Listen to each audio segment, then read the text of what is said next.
Diyos ko mga mi, akala ko nga tapos na yung paglilinis ko kagabi, mayroon pa palang part 2. Abay, akala ko nga mga mima ko, pagka nga walang pasok sa trabaho, ipahinga, yun pala another trabaho dito sa bahay, yun nga lang walang sahod. Abay, ito na nga mga mi, sinimulan ko nga ang paglilinis dito sa aming bintana na jealousy sa loob ng aming kwarto. Abay mga mi, kung hindi pa nga sasabitan ng sapot yung mukha ko, hindi ko pa malalamang madumi na pala ito.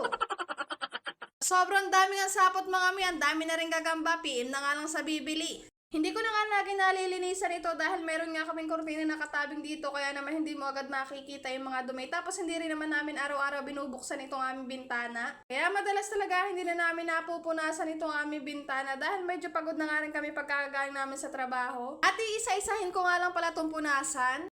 Una nga mga may, pinunasan ko muna siya ng basahang toyo para maalis agad yung mga alikabok. Tapos saka ko nga pinunasan ng basahang basa. Tapos pagkatapos ko nga pala punasan ng basahang basa, pinunasan ko ulit ng basahang toyo. Nang matapos nga ako dito sa loob namin sa pagpupunas ng mga jealousy, ay dito naman ako sa labas naglinis. Sinama ko na nga palang linisin itong pinaka-grills na nasa labas nga ng aming bintana dahil medyo malikabok na nga rin at pinamamahayan na nga rin ng mga bagin-bagin. Mga mi, akala ko talaga rest day ko ngayon, pero ito sangkatutak palang gawain ko din eh.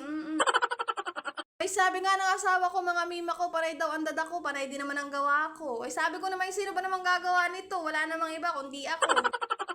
Abay mga mi, kung meron nga lang kompetisyon na paramihan ng alikabok dito sa bahay at sa mga gamit, lalaban ko tong akin.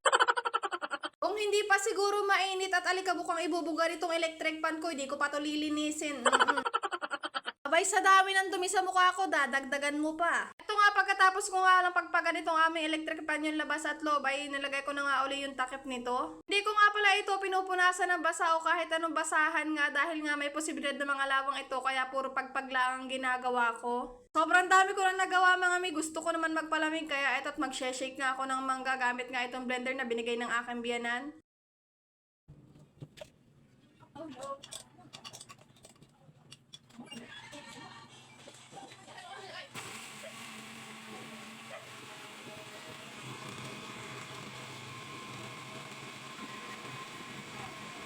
Wala lang, pinakinig ko lang sa inyo yung tunog ng blender na bigay.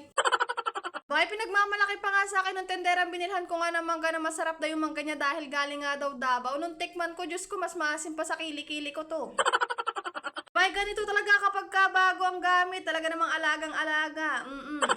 Pagkatapos ko ang gamitin na hinugasan ko na tapos tinuyo ko na nga rin ito para maitabi ko na nga dahil hindi ko na nga itatambak dito at baka nga mabasag pa sa labas. Yun lamang, bye!